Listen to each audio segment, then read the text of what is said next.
Here's a story about a young lady who got in tight with the Mexican Mafia. So tight, in fact, that she recently pled guilty to crimes that can get her 3 consecutive life sentences and a $10.5 million fine. For sure, she'll have to spend at least 8.5 years in prison and pay a $300 fine, unless, she can find some way to plea bargain her way out of it, which is what she's trying to do. Now, this Diana Martinez, she engaged in extortion, kidnapping, and drug dealing, all for the Mexican Mafia member Jose Landa Rodriguez.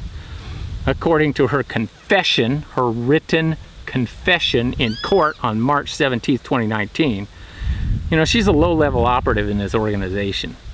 On April 21, 2012, she received a coded message from her co-defendant, David Diaz, saying that the victim, CR, was to be given a beatdown on behalf of the Mexican Mafia. On the next day, acting on orders of Diaz, Diana picked up CR from CR's apartment in the city of Pomona, California. Then drove over and picked up Diaz and another guy named David Villalobos. Then all 4 of them drove to CR to Villalobos' place in San Bernardino County, so that Villalobos could kidnap CR by keeping CR locked in a building against CR's will, then delivering the beatdown.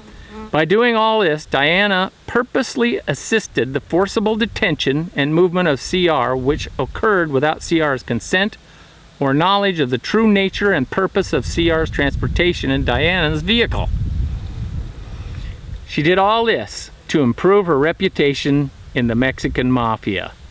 Now, the other thing she did to seal her fate was on April the 30th, 2014, she drove Gerardo Tapia to pick up approximately 4 pounds of meth for the gang. This story points out the fallacy of nobody gets hurt doing drugs. That is true if you think this lady lied to the police about helping kidnap and assault somebody for not following the rules of the drug trade as set down by the Mexican Mafia. If you violate the rules, you can pay a fine while you're in jail to the Mexican Mafia by donating some of your food or drugs to the kitty, that the mobsters can enjoy, or you can get your ass beaten. Some things like that holds true on the street. According to Diana's confession, the organization controlled the majority of drug dealing inside the LA County Jail by Hispanic inmates. The Mexican Mafia smuggled drugs into LACJ for sale and used the threat of violence to extort others engaged in the smuggling and distribution of drugs in LACJ as means to generate income for themselves. They engaged in extortion of inmates by other means, including the operation of a kitty within the LACJ by issuing fines for violation of Mexican Mafia rules. They also used the threat of violence to profit from drug trafficking outside LACJ by members of street gangs controlled by or affiliated with the Mexican Mafia. By requiring payment that these gangs give a third of their drug profits, which amounted to extortion of these other drug gangs by the Mexican Mafia. There are not many details to Diana's story at present due to the ongoing investigation of her crimes and that of the Mexican Mafia she was a part of. The reason I thought this story might be important to put out now and not wait till she dies in prison is to point out 2 things. Mexican Mafia is the dominant force in the California penal system today.